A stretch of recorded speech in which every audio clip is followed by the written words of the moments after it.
Ça, c'est un travail de développement personnel, mais on n'est pas son idée, on n'est pas, voilà, et donc On n'est pas son code. on n'est pas son code, voilà, ça c'est hyper important et ça vous permet de vivre super bien quand des choses évoluent, quoi.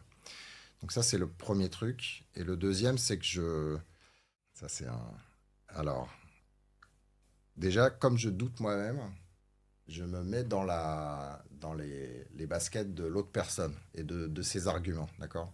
J'arrive vraiment à être limite convaincu de l'autre argument, et après revenir à mon argument et de faire ça. Donc ça, c'est important de pas dire c'est mon idée, du coup c'est la bonne en fait. Donc il faut se séparer. Ça c'est un travail de développement personnel, mais on n'est pas son idée, on n'est pas voilà. Et donc On n'est pas son code. on n'est pas son code. Voilà, ça c'est hyper important et ça vous permet de vivre super bien quand des choses évoluent, quoi. Donc ça c'est le premier truc. Et le deuxième, c'est que je vais essayer de demander aux gens, mais en fait, donc tu prends ce choix-là. Je vais pas forcément te donner mon choix d'ailleurs initialement, je vais attendre. Mais même si je le donne, à un moment, je dis voilà mes arguments, mais toi, quels sont tes arguments? Et du coup, on va aller creuser. Et souvent, on va me dire, ça fait peur, hein. C'est surprenant. Ouais, et, et souvent, on va tomber sur un truc et oui, mais moi j'ai fait ça à cause de telle raison que je pense être importante. Et là, on dit, ah ok.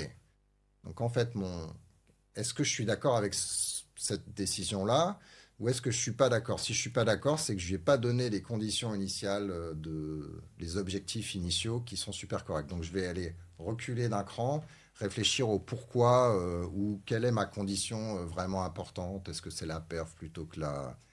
Tiens, on prenait l'exemple de Kafka as a Service. C'était plutôt, c'est censé marcher, oui, mais quand ça marche pas, qu'est-ce qu'on fait? Voilà. Donc moi, j'avais ce marteau-là où je reposais toujours les questions, oui, mais qu'est-ce qui se passe si on débranche ceci et cela? Du coup, c'était... Et après, je leur expliquais, voilà, ça c'est mon objectif. Après, comment vous le résolvez? Je suis prêt enfin, on va négocier, ça va bien se passer. Donc il y a vraiment qu'on appelle ça, des collines sur lesquelles tu décides de mourir et d'autres pas. Donc, tu en as où c'est des choix stratégiques. Tu sens que tu as quand même souvent des silos dans des décisions ou dans des choix. Donc, quand tu veux aller au-delà, tu vas peut-être avoir une raison stratégique que tu peux décrire, mais qui va pas forcément être comprise ou acceptée. Enfin, elle peut être entendue tout en n'étant pas d'accord. Voilà, ça serait l'idéal en termes de décision. S'il y Hmm. a pas incohérence, mais s'il y a disagreement,